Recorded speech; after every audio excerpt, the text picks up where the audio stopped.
Let us look at the entropy rate balance equation applied to a closed system. Let's consider saturated liquid water at 100 degrees centigrade contained within an insulated piston cylinder device. During a constant pressure heating process, our water changes state from saturated liquid to saturated vapor. We apply this energy via a resistive heating element internally within the piston cylinder. We want to determine the amount of entropy produced per unit mass. To do such, we apply our entropy rate balance equation for a closed system, neglecting heat transfer. That is, all the energy transference is occurring within our cylinder. Thus, our integral from state 1 to state 2 of delta Q per T evaluated at our boundary is equal to 0. Thus, on a per mass basis, our entropy generated, sigma per m, is merely the difference of our saturated vapor less our saturated liquid specific entropy values, or a value of 6.048 kilojoule per kgK. Now, let's consider a more exciting example. A gearbox operating under steady state has an input of 600 kilowatts, but only 588 kilowatts is transferred out. The remainder, i.e. 12 kilowatts, is lost due to friction.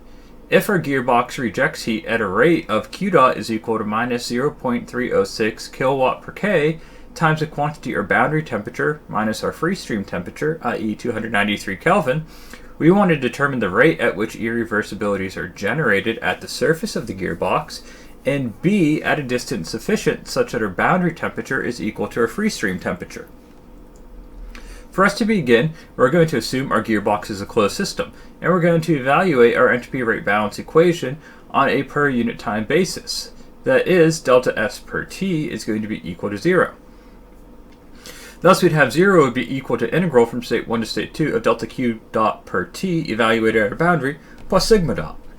Now, we need to rearrange our entropy rate balance equation, and we recognize from our conservation of energy equation the difference of work in and out of our system is going to be equal to the energy loss due to friction, i.e. the heat rejected.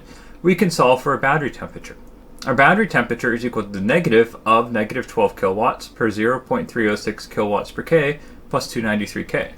Or the boundary temperature of our gearbox is 332.21 Kelvin.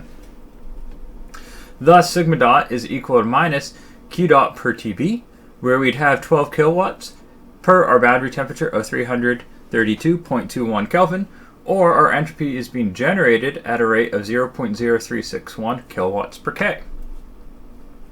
Now, what's interesting is if we extend our boundary such that our boundary temperature of our control volume is equal to that of our free stream temperature, we have a higher entropy generation rate, i.e. sigma dot is equal to 0.410 kilowatts per K.